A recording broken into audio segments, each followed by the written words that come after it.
Hi everyone, greetings.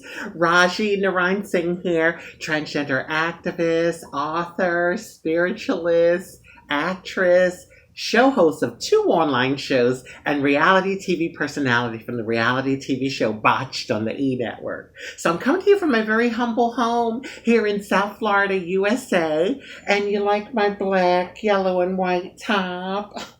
I wore it on one of the shows this week, and I was like, oh, I should rock that again. So, just in case Andy Cohen happens to be viewing this video, I'm just saying, just in case, I hear that you might be bringing back the Housewives of Miami. And I got to thinking, I'm like, wow, I live in South Florida.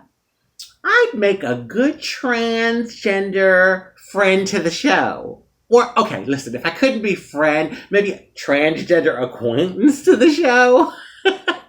Listen, don't get turned off by the number of followers. My followers are kind of spread out all over the internet. And if you're not following me, you still know who I am. I was in the market the other day, this 80-something-year-old lady.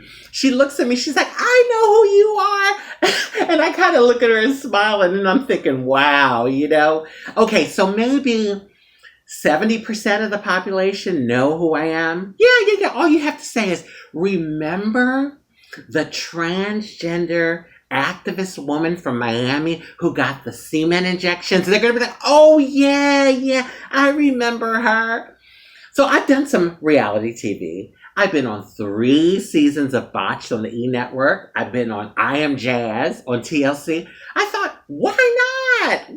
Why not another gig on reality TV? Just the thought, Andy Cohen, So anyway, I definitely would make some juiciness on the show. Trust me, I bring some juiciness to the show. Believe me. So anyway, let me get to my juicy story. Okay, as a transgender, multiracial woman of color, I've certainly had a very, very colorful life. Oh my God. Well, what I mean is I've gotten myself into situations sometime, and I think to myself, Lord, boy, were there some close calls. And I know the angels have been looking out for me. And sometimes I found myself in situations, I don't even know how the hell I got there, but I was in it. So I meet this cute guy. Oh my God. I thought he was cute. I was attracted to him. He thought I was cute. And we exchanged numbers where, for a few days texting and talking. And then he invites me over to his house.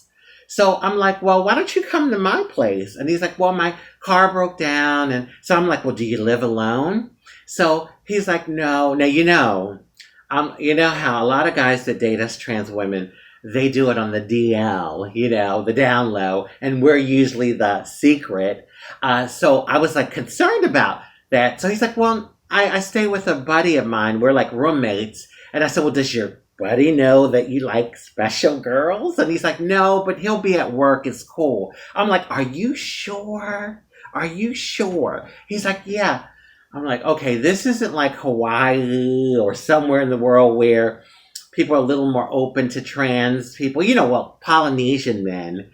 A Polynesian culture, basically, they acknowledge like a third gender, and so that's kind of like their cultural way, but that's a whole nother video. So anyway, I'm like, okay, he convinces me. I go over.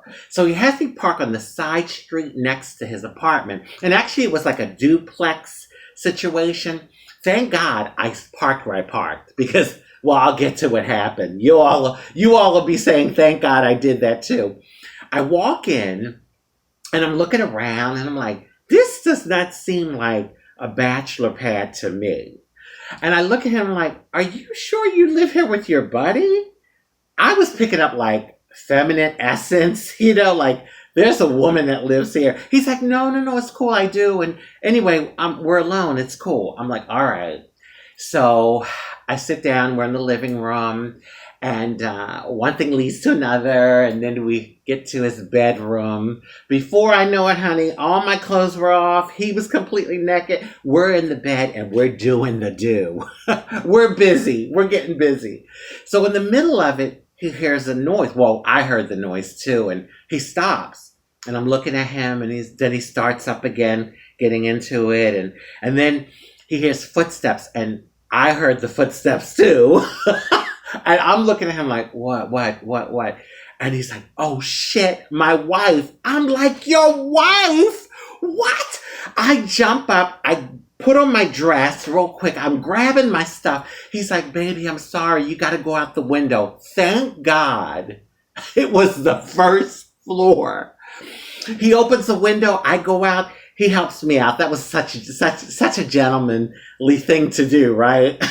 And then he hands me my bag and he's like, okay, baby, I'm sorry. I'll call you later. And he closes the window. I run across the yard, run through the fence, and get in my car. And I'm thinking, oh my God, the angels are looking out for me. Can you imagine if she had walked in on us? I might not be here today telling this story, okay?